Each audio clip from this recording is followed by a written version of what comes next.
Assalamu alaikum, bonjour et bienvenue à tous. J'espère sincèrement que vous allez tous bien.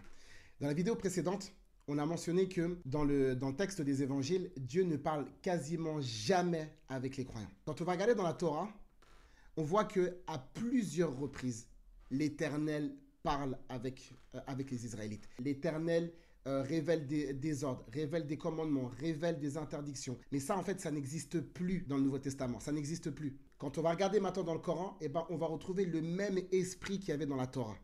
Là, Allah subhanahu wa ta'ala parle avec nous. Allah parle avec les hommes. Allah parle avec les femmes. Allah parle avec les croyants. Allah parle avec ceux qui ne sont pas croyants. Allah parle avec tout le monde. L'Éternel reparle à sa création. Le Coran va venir pour rétablir cette relation, ce lien qu'il existait entre le Créateur et les créatures.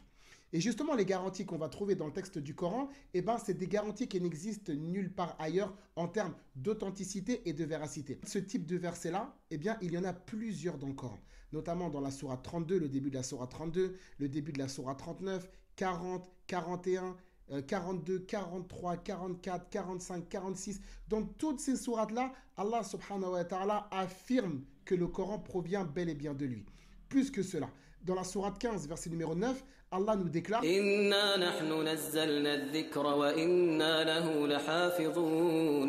assure la sauvegarde de ce livre, la préservation contre l'altération, contre la modification, contre la falsification, contre l'ajout et la suppression.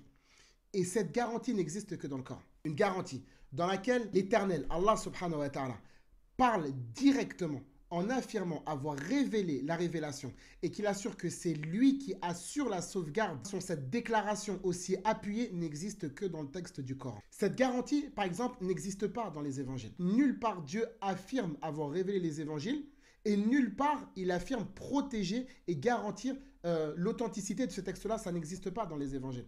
Ça n'existe même pas dans le texte du Nouveau Testament. Donc le seul livre qui est déclaré, d'accord, authentifié par Allah subhanahu wa ta'ala, c'est le Coran. Le seul livre dans lequel Allah azza wa jal affirme autant de fois que le texte provient de lui et qu'il assure que le texte est protégé par ses soins, c'est le Coran. Le livre qui établit le plus de liens entre l'humain et le Créateur, c'est le Coran. Tous les faits que je suis en train de vous dire, il y a évidemment des preuves et des versets coraniques à l'appui, mais aussi c'est quelque chose que vous pouvez vérifier directement dans la Bible. Vous allez voir que toutes ces garanties n'existent pas et qu'en réalité, elles n'existent que dans le texte du Coran. J'espère donc que cette vidéo vous aura été utile, profitable et bénéfique. Je vous donne, Inch'Allah, rendez-vous pour le prochain épisode. Barakallahu fikoum, wassalamu alaikum.